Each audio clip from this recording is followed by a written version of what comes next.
You are welcome as the Director of Conference Planning, Chinelo has introduced. There's nothing much to add to the fact that we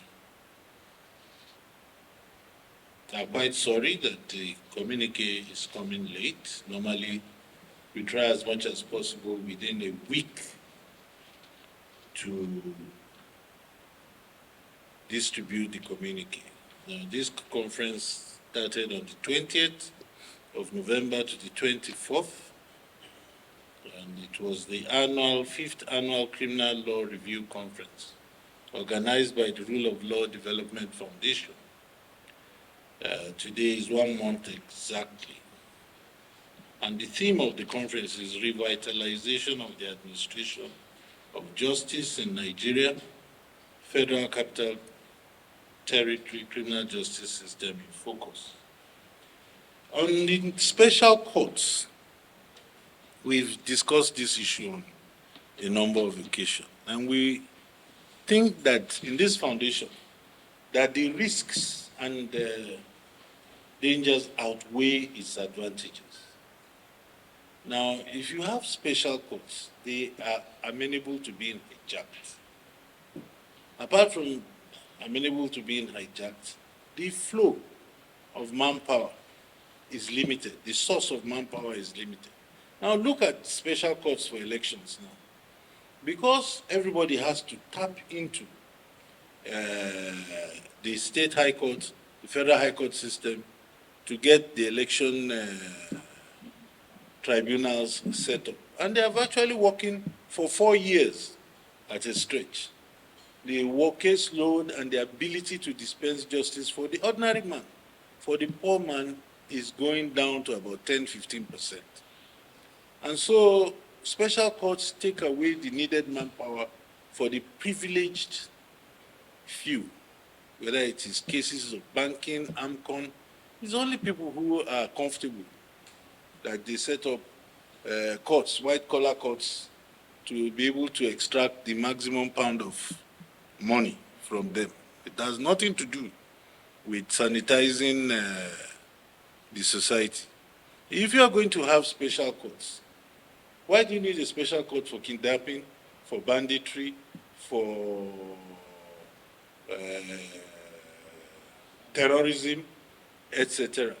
Why not strengthen and empower your ordinary day-to-day criminal courts so that at the very least, it will be a level playing field for every offender? But the moment you begin to deal with big ticket cases, drugs, and set up special courts for them, those who perpetrate such offenses have the wherewithal to corrupt the system or intimidate the system. And therefore you expose and endanger those who man such courts, those who work in such courts, to the very same ill you are fighting in the society. So for those reasons and more, which we can give to you, special courts are a transgression of the rule of law, because equality before the law is taken away when you create special courts. That's one, I think.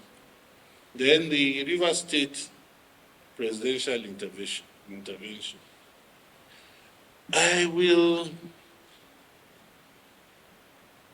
not want to dwell too much on the issue, but only to deal with that aspect which you asked, which is presidential intervention. The President of the Federal Republic of Nigeria is charged by Section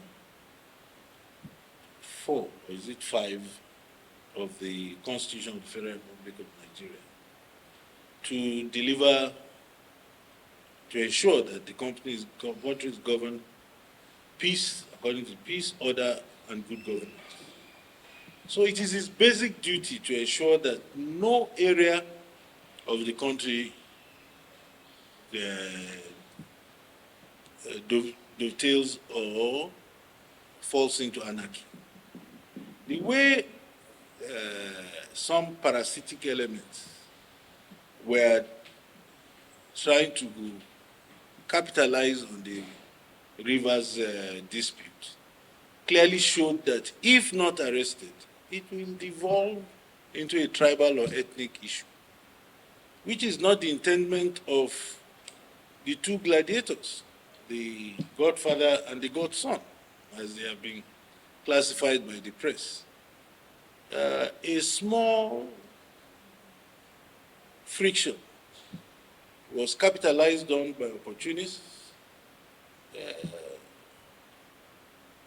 and other hangers-on, and completely, and especially on some meddlesome interlopers who felt that, well, this man is from a place, this man is from a place, and have been pouring petrol inside the flaming conflagration instead of dousing it with water and sand. So the president was absolutely right. There are too many flashpoints. We have not finished solving the Northeast. The Northwest is still there. We're battling with it. The Southeast is a different kettle of fish. Nnamdi Kanu, Supreme Court has decided. Then to allow a new flashpoint to open up in the oil producing center of this country when we're already dead broke. So only a president who is not alive to his responsibilities will not take the sternest measure to ensure that these needless disputes is curtailed. So I side with the president. I agree with him. I would have done exactly the same thing, but he's a more mature politician. He understands the rules of the game. Certain things he too will not stomach in his own enclave. He cannot also say that somebody should stomach it. And therefore people, especially the young ones, should be, who are already crawling and who want to start running, should be taught how to take steps before they get to that level. So I agree with the president. I thank all those who participated in the mediation. And I hope that these people who have been fanning the embers of disagreement between the two parties will not go back now to try and torpedo, because they are making money from it. Will not go back to try and torpedo this newfound peace and harmony that exists between people who have been together since 1999. So I think that answers the two questions.